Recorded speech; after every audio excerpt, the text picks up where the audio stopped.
I want to talk about the outlook for children in the 21st century.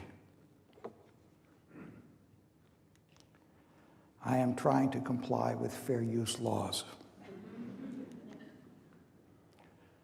I'm going to start off by framing what I'm going to talk about at a very high and abstract level.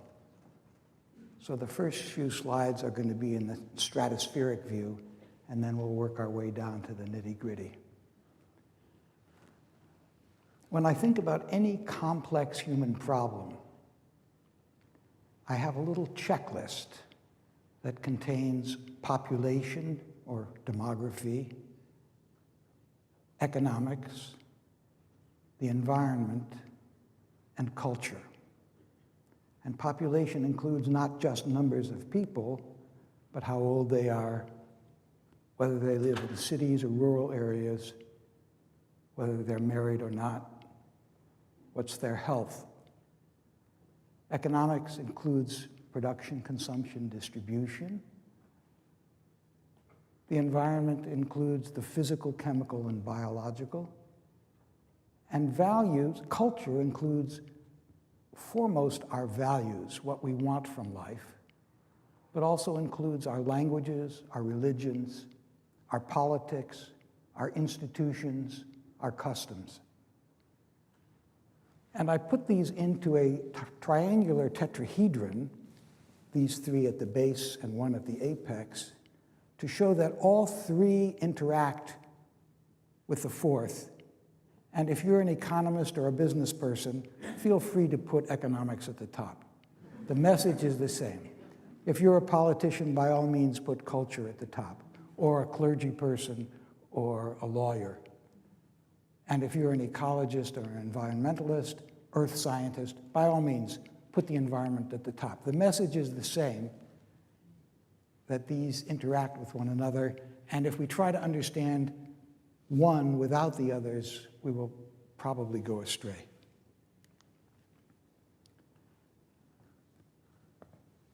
And this is a very great simplification. I'd like to propose to you that the 19th century was a century in which primarily people began the mastery of materials. New materials. Mendeleev came out with the periodic table of the elements, 1869. Justus von Liebig developed the chemical basis of productive agriculture in the 1855 or so, a little earlier. And the 20th century was the century of transformation of energy. I know this is a simplification. Coal was developed in the 19th century, but in the 20th century, people mastered and exploited oil, nuclear energy. And what's coming in the 21st century, I venture, is a continuation of the mastery of materials and the mastery of energy, but a dominant focus on the mastery of information as an economic force, as a scientific force, as a cultural force, as a political force. And biology is a central part of that mastery because the information in our genes and in our environments is influential in our lives, and we need to understand the information. And we can't do it without computing because the volume of biological data is so vast. So Rockefeller is right at the cutting edge of this mastery, which I think will dominate the coming century. So we're here to talk about children, and here's how I think children will live in a world different from the world that most of the people in this room, including myself, grew up in. The world's population will be larger by 1.5 billion people, is already larger than it was in 2000, and will have several more billion by the middle or end of this century. We don't know precisely, but we can say right now that in the last 18 years, we added more people than were on Earth in 1900. So it's a very rapid change in population size. There may or may not be an end to population growth, but there will certainly be a slowing. For the first time in human history, more than half of all people live in cities, and that will go to 2/3 or 3/4. An unprecedented increase in the fraction of older people will shape the world differently from the past. And massive population shifts will be due mostly to differential growth, meaning very rapid growth in the African continent and much slower growth in Europe, much slower growth in all other parts of the world outside of sub-Saharan Africa. And as a consequence and an accompaniment, massive migration, which is a small number of people. It's 3%. 3% of the world's people live outside their country of birth, but culturally very important. Economics will be transformed by more information technology, more biotechnology, and decreasing and increasing economic inequality. Does that sound like a contradiction? It does, but it's not.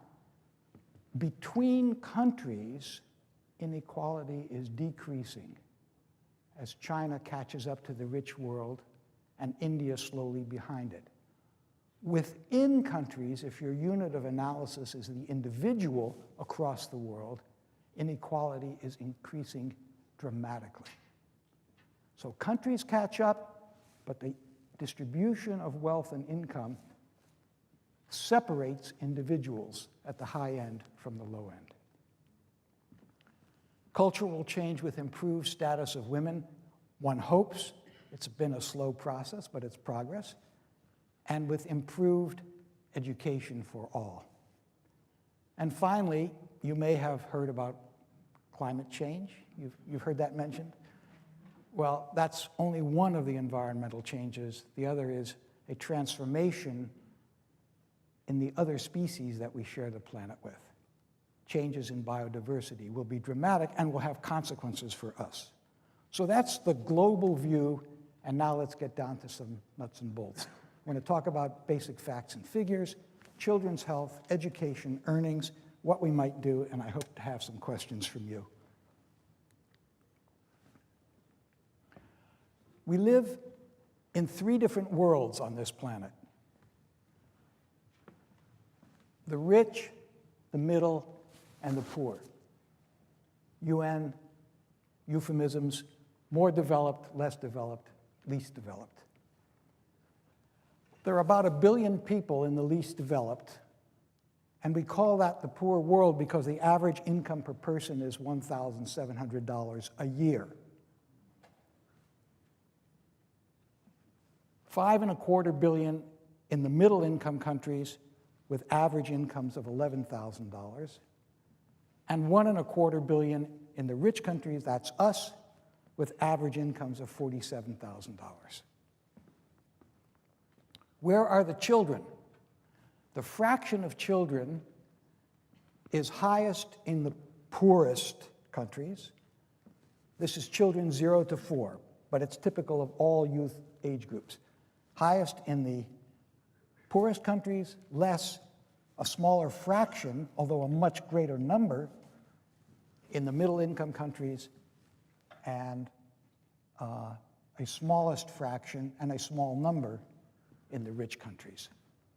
So there are twice as many children, 140 million versus 68 million, in the poor versus the rich. Those children will be of military age in 10 years. The population density in the poorest countries, 49 people per square kilometer, is twice that in our wide open spaces. And it's 3 times that in the middle income countries.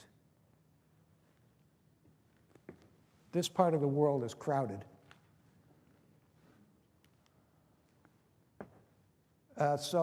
Mark Twain said that Wagner's music is not as bad as it sounds. And this slide is not as bad as it looks. These are age pyramids. This is a standard tool that demographers use. We count the number of people, females on the right, females are always on the right. I've learned this in my long life. Females on the right, males on the left, in the age category 0 to 4, 5 to 9, 10 to 14, 15 to 19, and so on. So that's the age pyramid. Now, a rule of demography is that most babies are born at age 0. A second rule of demography is that if you live 1 year from now, you're going to be a year older than you are now. So what happens, the dynamics are that babies get pumped in at the bottom of the pyramid, and then they move up every 5 years. They promote, if they survive, they get promoted to the next. The fact that the base of this is broad means that more babies are being pumped in every 5 years. You can see, apart from childhood mortality, which is important, but not decisive, it's fertility that shapes this, and you can see that there were more babies pumped in over here than there were 5 years ago, or 10 years ago, or 15 years ago. So this is a classical age pyramid. If you look at the middle income countries, you see that they too were pumping in more babies, dramatically more babies, until about 30 years ago. And then there was a remarkable fall in fertility, unprecedented fall, and this became much closer to a vertical. Same numbers each year. That's a result of dropping fertility. In the rich countries, we have the middle-age bulge. Namely, this is the baby boom, of which many of us are members, and then the baby bust, and a decrease in the number born. So by looking at this, you can get an idea of the history of fertility in these countries. And you can also see where are the majority of the world's people. We said 5.25 billion. There you see it. And you see the age structure, and you see the relative presence of children, which is small in the rich countries, large here and larger there, where maybe in some of these countries half the population is 15 or younger.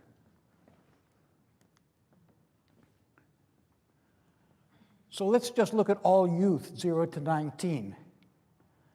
In the rich countries, the number of youth is going to be essentially flat at 250 million until the end of this century. In the least developed countries, it is going to almost double. And in the less developed, excluding the least, it will drop. So the world number of youth is going to be level while the total population size is rising dramatically. If we set the population of these age groups as 1 in 2000 and ask what's the multiple in the growth, you see that 0 to 9 and 10 to 24 increase by maybe 10%, 20%.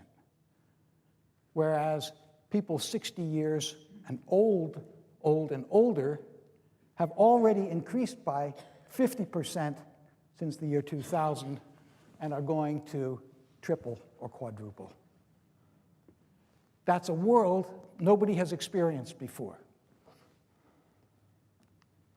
So the question that we face is, what are the impacts on children? Children do not vote. They have little economic or political power. Will adults treasure them or trash them? This is a choice that we make about our future and their future. Well, we're doing some pretty funny things to our children. In many Asian countries, notably China, for every 100 girls that are born, 116 boys are born. Under normal natural conditions, that ratio is not 100 2016, it's somewhere between 104 and 107. And in Azerbaijan, it's 116. Armenia, 114. There is selective, either infanticide or abortion, elimination of girl children. As a consequence of that, men of marriageable age outnumber women in many, especially Asian countries. So we're not valuing girl babies equally in these countries.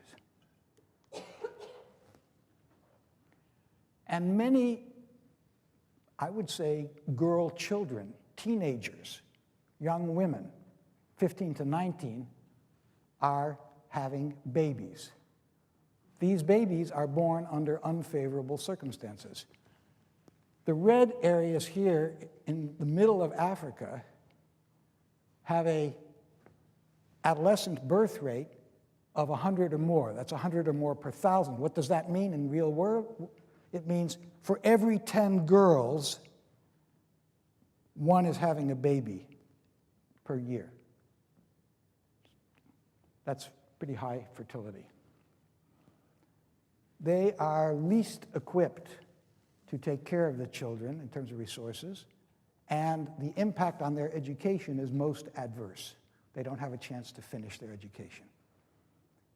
And the quality of care they give to their children, it's not an accident that this map resembles the previous map, is poor. So these dark areas are where more than 1 in 10 children die before the age of 5, which is a colossal mortality.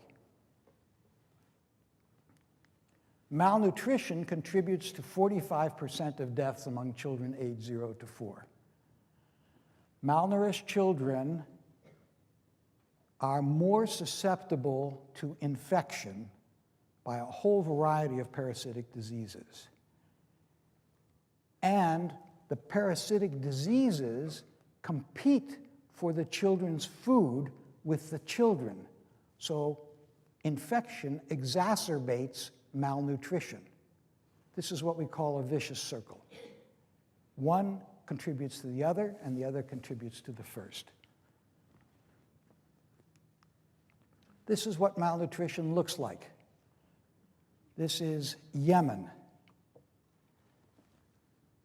The boy has no subcutaneous fat. His arm is as wrinkled as mine is without too much subcutaneous fat there. But he's not an old man, and he's not going to get to be an old man either.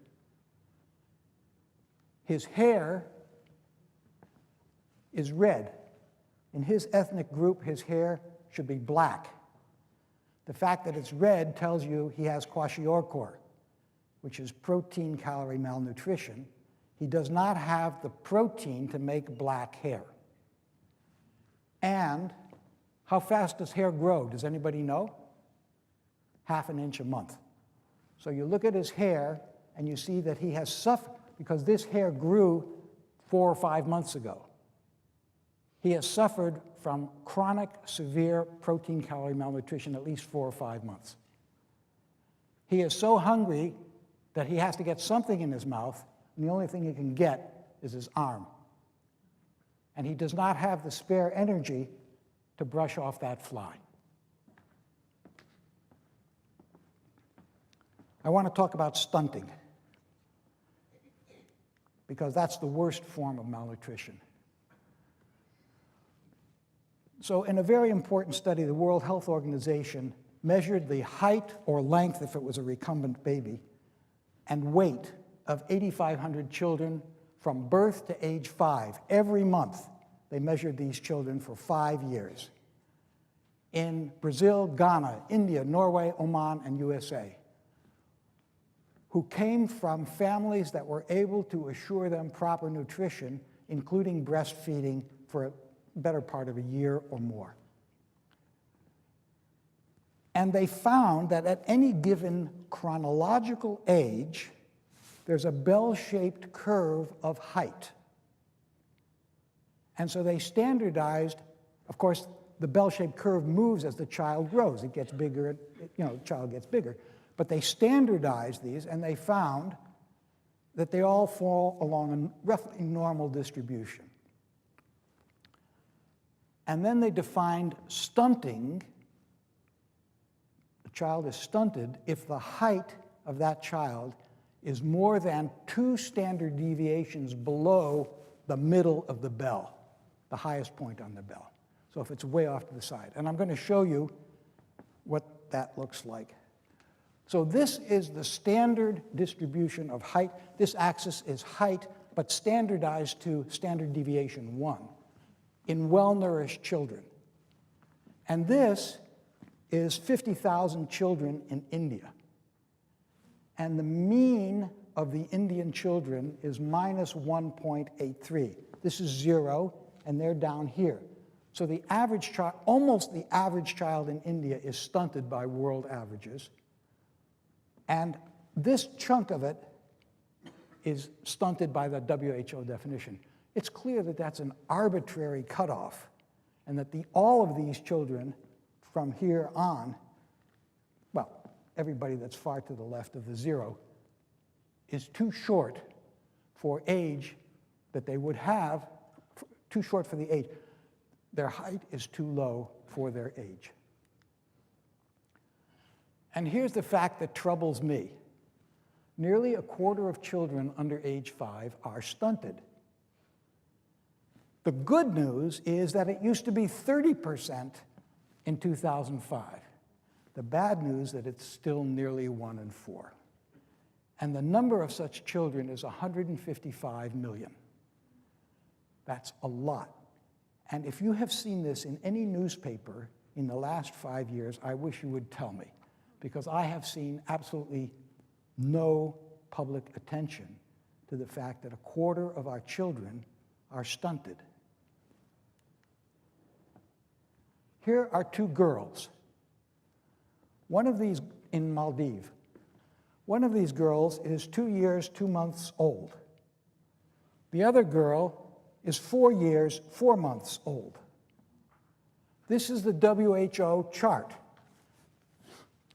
This girl is very close to the green line, which is the high point on the bell-shaped curve. There's a bell-shaped curve that goes like this, peaks at the green line and goes down. And these are plus and minus 1 standard deviation, plus and minus 2, plus or minus 3. If you're outside the red band on the low end, you're stunted by definition, okay? So one girl is here at exactly the same height. The other girl is here. This one is more than 3 standard deviations below where she should be for her chronological age. Is that clear, more or less? Okay. Which one is which? Say it. The girl with the pink dress is the younger girl. Okay. Okay. We can argue about this all night. There are pediatricians here who will be able to help with this question.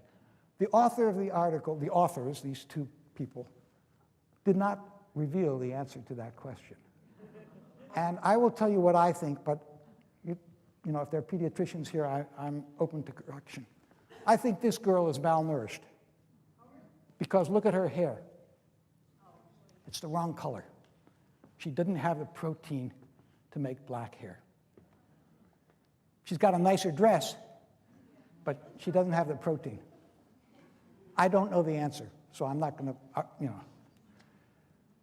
But if we look inside their brains, we can tell the difference without any doubt. This is a normal, well-nourished infant's brain. I believe these cells are called pyramidal cells because they are like a pyramid, and they've got an apical dendrite, and there are lots of connections. Good, healthy brain. This is a child, an infant, whose brain has been starved. Few connections, poor anatomy. In the world as a whole, up here, the number of stunted children has dropped from 257 million to 161 million, and the fraction has dropped from 40% to a quarter. This stops in 2013. And that is really wonderful news. It shows that we can achieve something when we try. It's also a big drop in Asia and Latin America and the Caribbean. Progress in Africa has been much slower. The percentage has dropped from 42 to 34%, and because of very rapid population growth continuing in Africa, the absolute number of stunted children has risen from 46 to 59 million. We are ignoring a problem in a very large population. So this is a map of where the prevalence of stunting, the fraction of children age 0 to 4 who are stunted. And you can see that in Eastern Africa, 37%, more than 1 in 3. In South Asia, more than 1 in 3. In Oceania, more than 1 in 3. So that's where we should be focusing our attention to fix this problem. And I hope you're wondering, what I always wonder when somebody throws statistics at me, how good are the numbers? And the answer is they're lousy, to use a technical term. We only have data from 77 out of 197 units that the UN recognizes. And without a doubt, those data are from the better off countries because they can afford to invest in statistical systems. These countries cover only 55% of the world's children. So we don't know what's going on. It's probably worse than we think. Does it matter? Well, it obviously matters to the kid, and it turns out it matters to the society. The severe, irreversible physical and neurocognitive damage that accompanies stunted growth poses a major threat to human development. Here's a study of 4 Guatemalan villages. The researchers went in around 1970, and they had 4 villages. They randomized, these 2 get supplement food, and these 2 don't, by random choice. They didn't randomize individuals for ethical reasons. They came back and followed people in 2000. So when they went in 1970, 86% of the children 24 months old were stunted. Almost all children. It was normal to be low height, with mean height for age z-score less than -3, 3 standard deviations below. Individuals who were stunted suffered profound adverse consequences in adulthood 30 years later. What were they? They scored worse on reading and intelligence tests, matched with poorer quality partners measured by grade attainment and height. Women had their first child at younger ages. The people were more likely to live in poor households as adults. And the men, but not the women, had lower wage rates. Why didn't the women have lower wage rates? Because the women were already so low that they couldn't go any lower. They were absolutely at the bottom, and they didn't reflect any change. According to the World Bank, a 1% loss in adult height due to childhood stunting is associated with a 1.4% loss in economic productivity. So if we intervened with infants, would that solve the problem? No. We have to take care of the mothers, too. In Indian children younger than 5 years old, roughly half of growth faltering, which is a $2 word for stunting, was present at birth. In Malawi, 20% of the height deficit of stunted children was present at birth. They're born low weight, low size.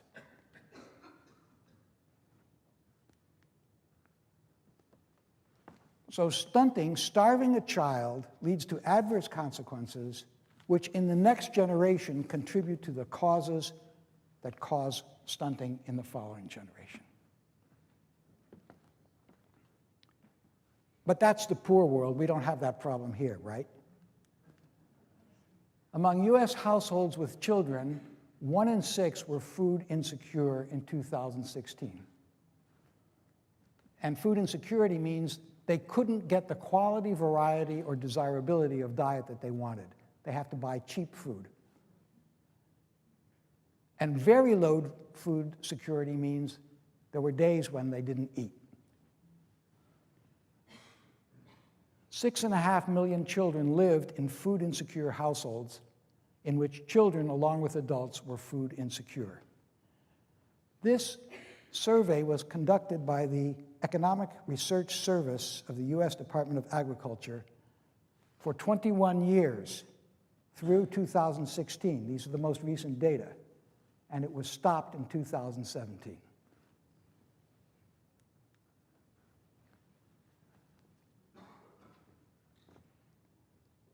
So these are the number of households, the percent of households, and the percentages jumped at the 2007-2008 financial crisis and has not yet recovered to where it was before. So maybe you're asking yourself the question, well, worldwide, is there enough food for all? And the fact is that if you look at agricultural markets, farmers are suffering from an excess of grain. A global grains glut is now in its 4th year, 4 years of glut, with supplies bloated by favorable weather, increasingly high-tech farm practices, and tougher plant breeds. The reason the grain is being dumped on the ground here is that all the silos are full, and the price of the grain is so low that it doesn't pay the grain storage company to build capacity to hold the grain. So you just dump it on the ground and hope for the best.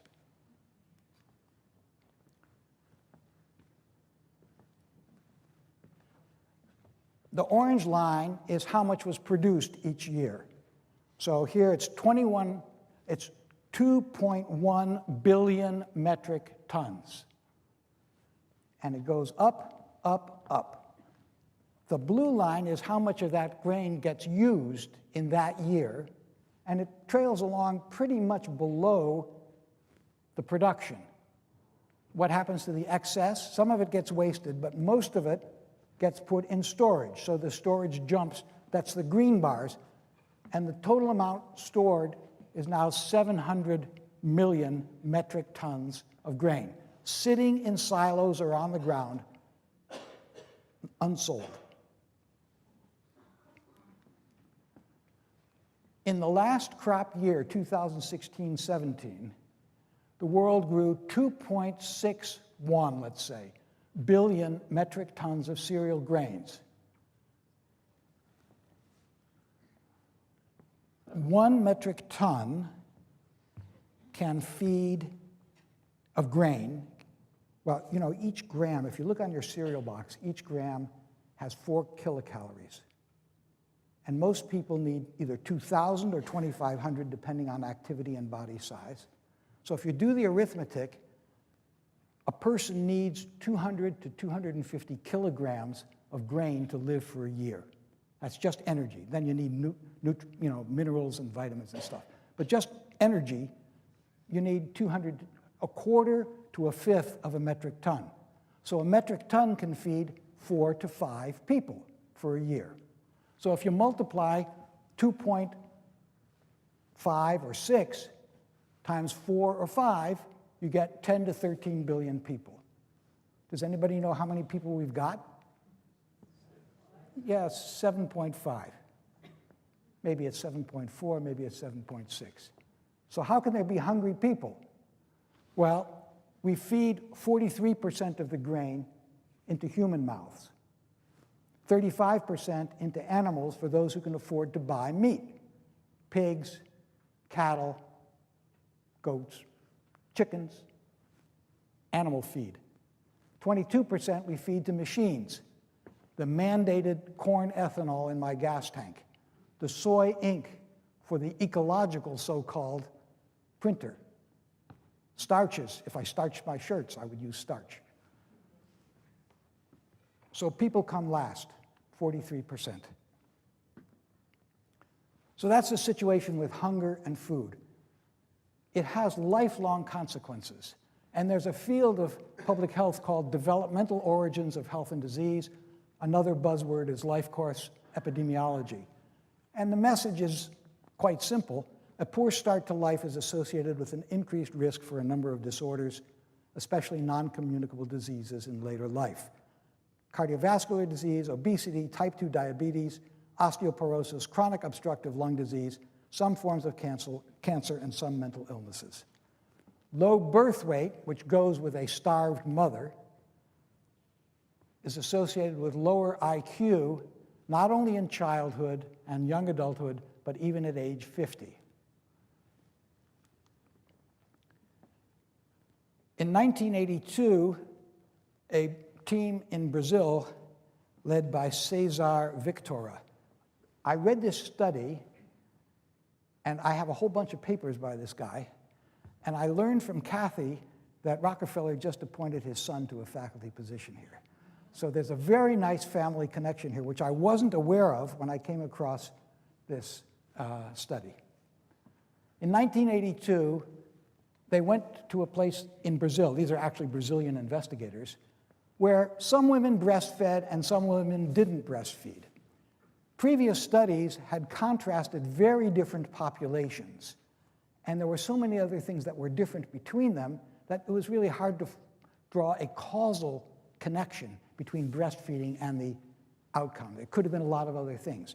But in this society, some did and some didn't breastfeed.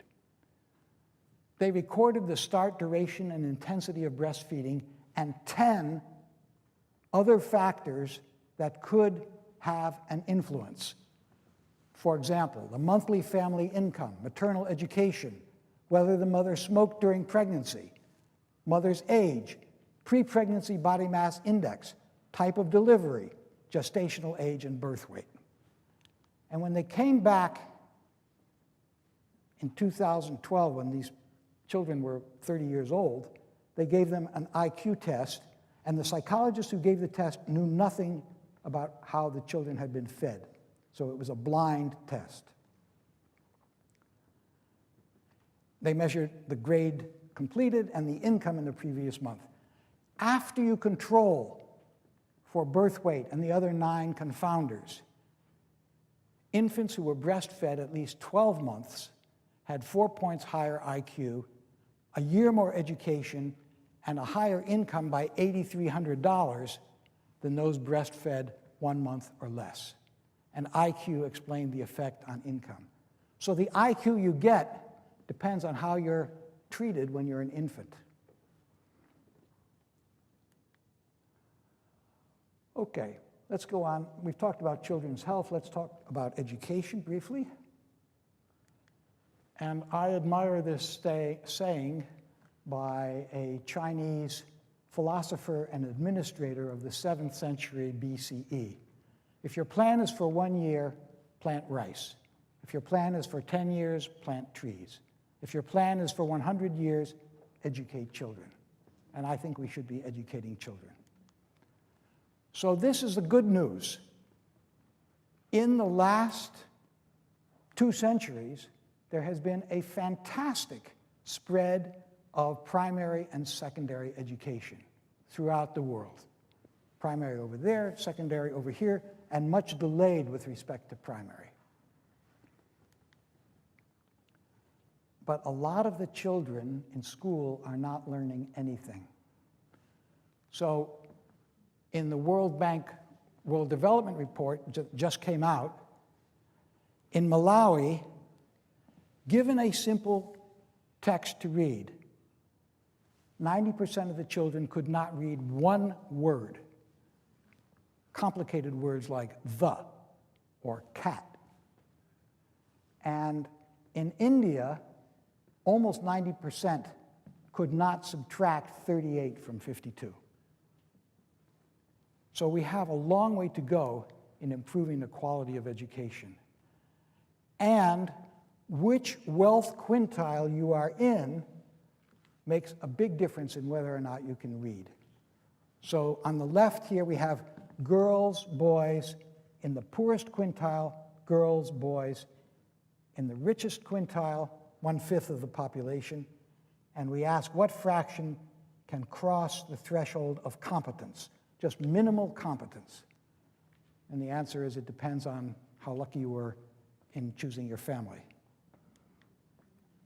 Of course, we don't have any problems like that in the United States. However, the gap between the top and the bottom quarters in the United States is larger than the gap in the median scores between Algeria and the United States on this test of mathematics and science performance. Rapid progress is possible, but is not always achieved. The United States increased girls' enrollments in school from 57 to 88% in 40 years, 1870 to 1910. Morocco accomplished the same change in percentages in 11 years. Nevertheless, 260 million children and youth are not enrolled in primary or secondary school. So now let's turn to earnings of your children and your friends' children.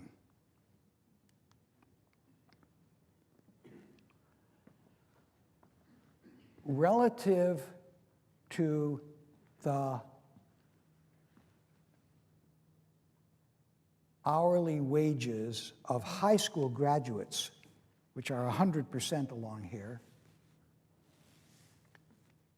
people with a bachelor's degree got 40% more, and these are people of all ages, young, middle-aged, and senior, and people with advanced degrees had maybe twice as much wage, hourly wage.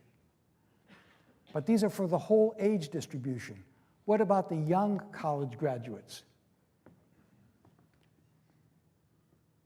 So we looked at young college graduates aged 21 to 24 without an advanced degree and not enrolled in further schooling. And the average hourly wage in constant dollars, 2013, has been dropping steadily since the beginning of the 21st century. The women, as always, are getting less pay, but they are experiencing a decline, and the men are experiencing a decline. The benefits of working are declining. High school graduates aged 17 to 20 who are not enrolled in further schooling started off with about 25% of employers paying at least part of their health insurance costs. And that has declined to 7%. And for college graduates, it dropped from 61% to 31%, by half. So the employers are not pitching in. Joseph Stiglitz is a Nobel Prize-winning economist at Columbia. And in a recent paper, he showed these two pictures. This is the median hourly wage. The median is the 50 percentile. Half of people are higher and half of people are lower. And this dotted line, or dashed line, is the productivity of the economy. What is productivity? Well, you know that it takes inputs to make economic product. And the three factors of production classically are land, labor, and capital. For a given input of land, labor, and capital, how much output do you get? Well, it goes up. So there's some residual that economists call productivity. It's the part that you can't explain by the inputs of measurable factors of production. Okay? That's Economics 101. And productivity rose dramatically over these decades, but not the median wage. So where did the productivity, the increase in economic product, go? This is the average income of the top 1% of people in that year over the same period, and this is the average income of the bottom 99% of the population. It was flat. So the statement that the rising tide lifts all boats is only true in a society that chooses to make it true. the US labor's share of income fell. So I said there are three factors of production. And you look at the value of output, and then you see what fraction goes to labor, what fraction to land, what fraction to capital. The fraction went to labor dropped from about 2/3 to close to half. Every year, a Swiss bank called Credit Suisse publishes a global wealth report, which you can download free, and I recommend it to you. It's a fascinating thing that comes out every year. The millennials, defined as the people who came of age after the turn of the century, have had a run of bad luck. Capital losses in global financial crisis, high subsequent unemployment, student debt, tighter mortgage rules, higher house prices, increased income inequality, less access to pensions, lower income mobility. This surprised me. The millennials are doing less well than their parents at the same age with respect to incomes, home ownership, and other dimensions of well-being. The millennials are not only likely to experience greater challenges in building their wealth over time, but also greater wealth inequality than previous generations. So what to do? Well, here are three things that would be on my list. Food. We have food. We need to get it to infants for the first 3 to 5 years, and pregnant and lactating women. Second, we need to educate girls and boys, and especially focus on the quality of education for the poor everywhere in the world, and a special emphasis in Africa. And we need to include in that education cognitive empathy. So if I see that this person is in deep trouble and is very upset, I try to understand the trouble without getting upset myself so that I can take effective action to help. That's cognitive empathy. And human biology, to find out how does my body work, how does your body work, how does the other person's body work, so that we can understand our own lives. And third, voluntary contraception, so that the 220 or so million women in the world who say, I'm not using modern contraception and I don't want any more children immediately, can have control over their own lives. And that is a very inexpensive proposition. I've actually done costs on all of this. We can afford it if we choose to. Well, you didn't think you were going to get away from a talk by me without seeing pictures of my grandchildren, I hope. So these are my grandchildren. The two over on your left are my daughter's two children, 7 and 4, and this is a new baby, just celebrated his first birthday, my son's first son. And my wish is that all the world's children had the good luck of these grandchildren. Thank you very much.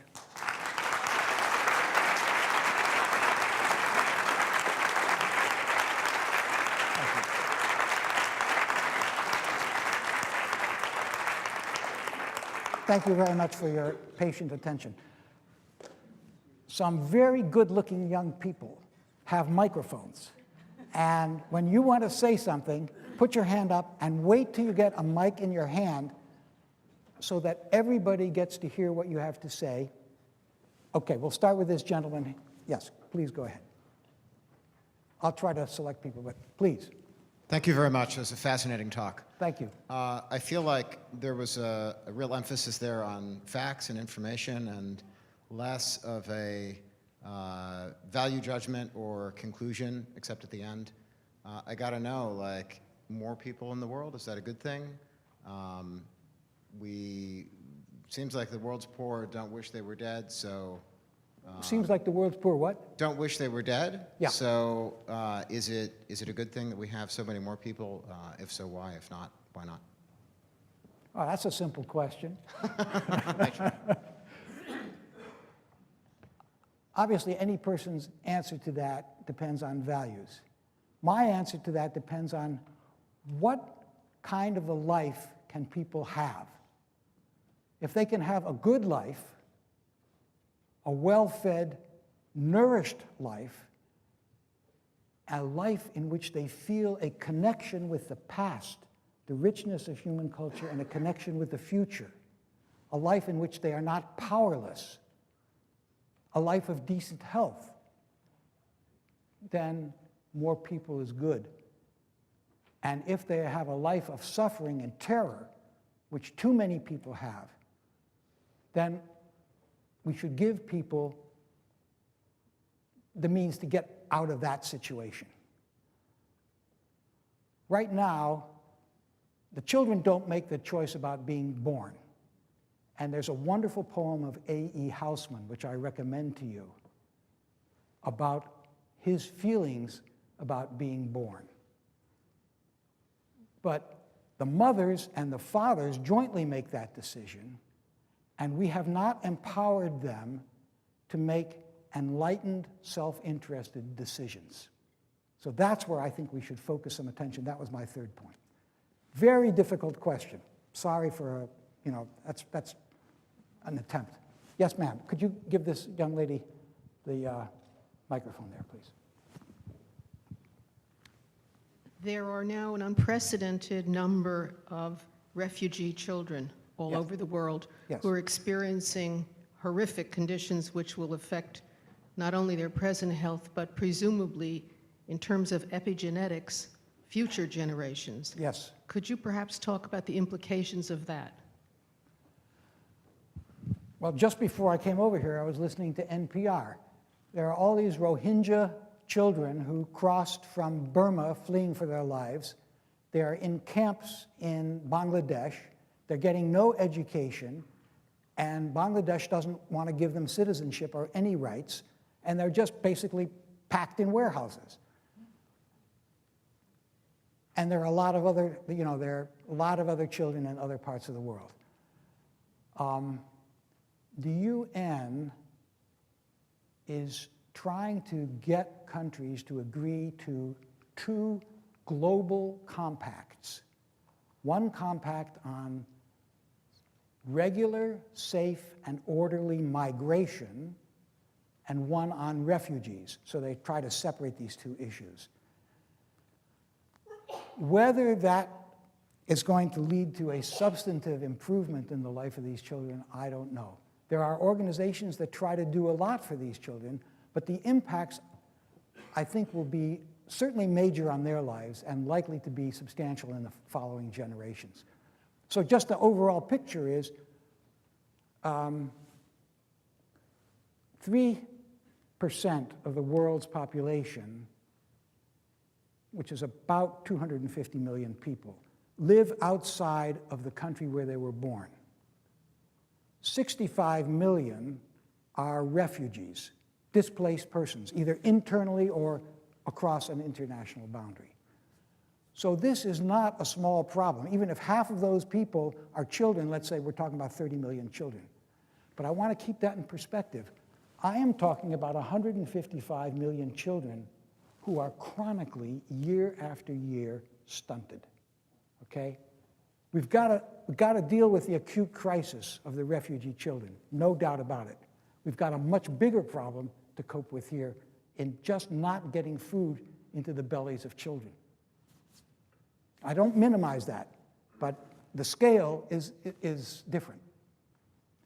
Who's next? Yes, sir. Thank you very much for your both sobering and hopeful presentation. Thank you. Could you talk for a moment about the role of environmental factors in the work that you're doing? Thank you for the question. Environmental factors are significant and likely to become increasingly so. There are about 600 million people living in low elevation coastal zones. And about 300 million of those are living in large cities. We happen to be in one of those cities in low elevation coastal zones. If there is the kind of climatic change and change in ocean levels that we anticipate, there will be massive displacements. And the children, if we choose to give them priority, the children will get educated in the new places they have to move to. If we don't choose to do that, then they will suffer the worst. And this is the question that I raised about, do we treasure them or do we trash them? So there are choices ahead of us, and I don't have the crystal ball, but I can see that we're not putting our priorities on the children even now, but maybe we can do a better job of that. Warming of the cities will increase asthma attacks among children. There's a whole world of study of what's warming going to do to the health of children in cities. Asthma. It also threatens the survival of elderly people who can't get to air conditioning. There are heat waves that kill thousands of elderly. So environmental factors are important.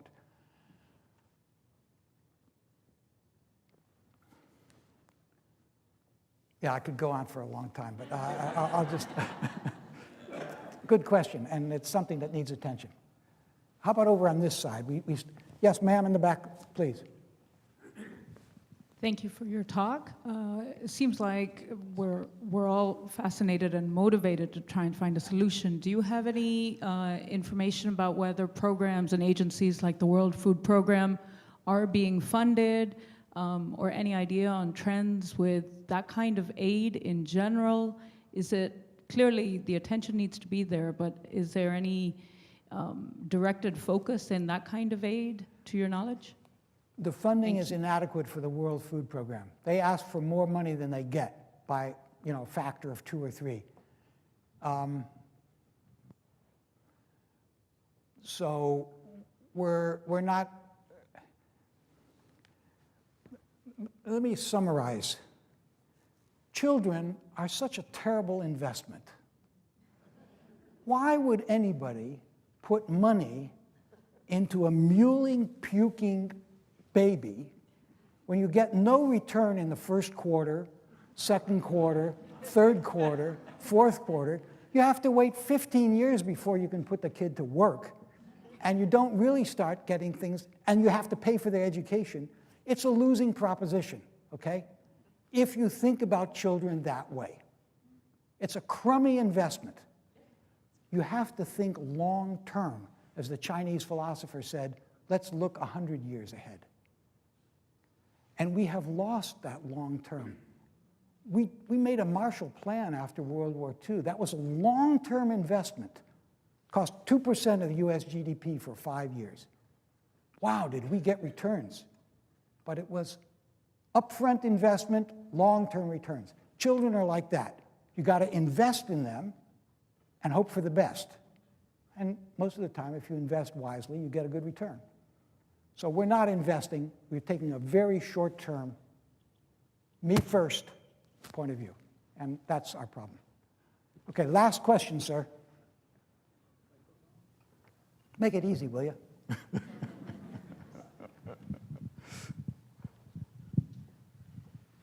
If you superimpose a world map and on the negative slides that you showed, but instead of the issues that you were looking at, you did degree or disdegree of governance, they would be almost the same.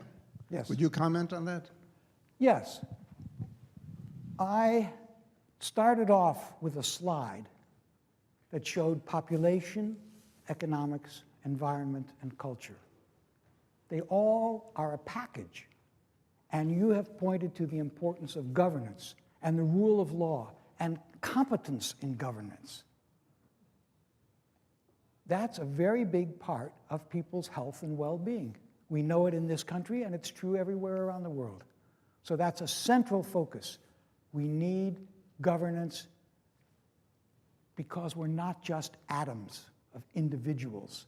We are part of a society, and we need ways to resolve conflict and to establish common goals. Governance is absolutely fundamental. Thank you for that great question. So thanks a lot, folks, and I'm glad you're here.